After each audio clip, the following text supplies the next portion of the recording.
The World Health Organization is preparing for a massive nuclear disaster around the world. Europe is negotiating with the United States for aid to Ukraine, while Sweden reports an increased threat of terrorist attacks within the European Union. We will talk about this and more with you today. We see that the situation in Europe remains tense, and I will keep you updated on the events. So be sure to subscribe to the channel, leave your likes, write your comments, and as always, thank you to each of you. And let's probably start with the biggest threat about the so-called nuclear winter. The World Health Organization is already openly talking about the worst-case scenario, a nuclear incident with consequences lasting for decades, considering threats ranging from strikes on nuclear facilities to the use of nuclear weapons. And they have already put all personnel on full high alert. What are we discussing point by point and what possible scenarios could happen? First, regarding the consequences of a nuclear incident, the first is an electromagnetic pulse, which can destroy all electronics over large areas, causing power outages, loss of communication, internet, and the banking system. That's the first point. The second is radioactive contamination, which poisons the air, water, and food. People can be exposed to radiation for a long time after the explosion. Third, water will become dangerous as radiation gets into rivers and groundwater. Even boiling this water won't help in the long run. This leads to a sharp increase in cancer, problems with the immune system, infertility, and genetic mutations. Next, one of the scariest scenarios is nuclear winter, which means a sharp drop in temperature, darkness due to dust in the atmosphere, and a global food shortage. And even without a full nuclear winter, cold summers, crop failures, and severe weather anomalies are possible. So in fact, how exactly they should prepare for this is absolutely unclear, but the scenarios are clear to everyone. And everyone must clearly understand that the world must do everything. Every world leader must do everything to prevent any such scenarios from happening. Do I believe that some kind of nuclear conflict could happen in the world? I do. Do I believe that world leaders will come to their senses to not reach a nuclear conflict? I also believe in that. Maybe I still believe in pink ponies, but in this particular case, I just hope for the best. Next is Alexa Stuba, the president of Finland.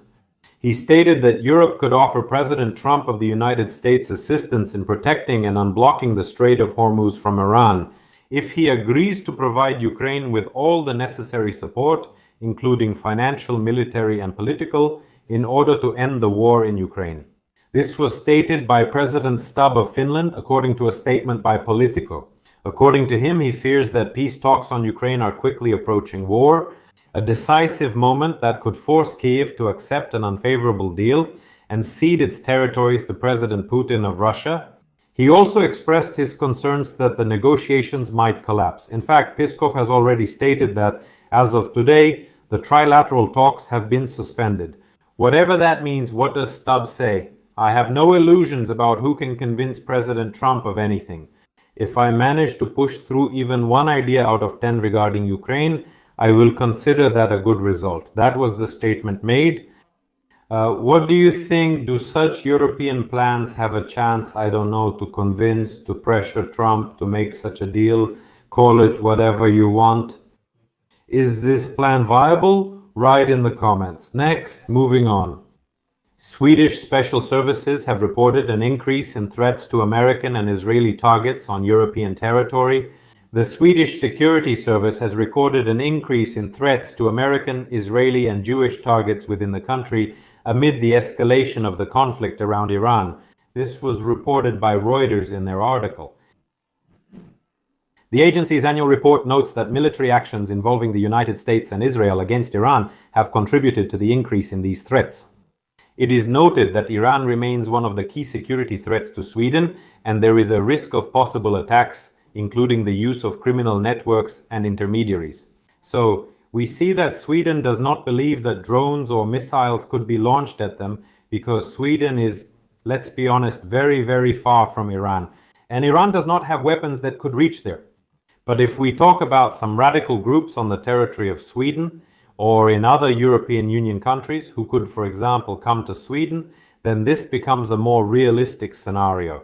When various acts of sabotage, arson, or terrorist attacks can be carried out in this country to simply panic the public and show how unprotected Europe is from within. In fact, terrorist acts may occur that will undermine confidence in law enforcement and security systems carried out by Iran on the territory of Europe. That was the next point. It is further reported that Poland is sharply increasing the production of trinitrotoluene for NATO's needs. Poland plans to significantly increase the production of trinitrotoluene, which is used for shells, mines, and aerial bombs. And after expanding its capacity, the volumes could reach up to 20,000 tons per year. This involves the modernization and construction of a new production line at the Nitrochem plant, which is already the largest trinitrotoluene producer in Europe and a key supplier for the country. If I'm not mistaken, back in 2023, Poland reported that they were doubling and tripling investments in various completely different military productions within their country in order to have proper supplies and decent stockpiles in warehouses in case of an invasion from Russia or at the very least such attempts.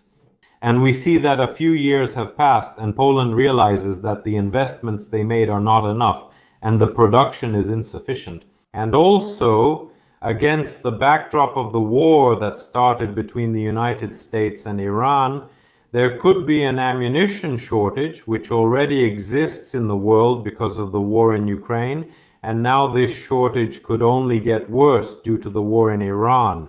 And Poland clearly understands that they have the opportunities, they have the time, and they have the money to increase, let's say, to strengthen this production and expand it, and possibly not only to meet NATO's needs, but also to make huge profits from the production of weapons, ammunition, and so on. And this could become one of those, drivers of the Polish economy that will help it grow even faster and surpass other countries, and not just those in the European Union.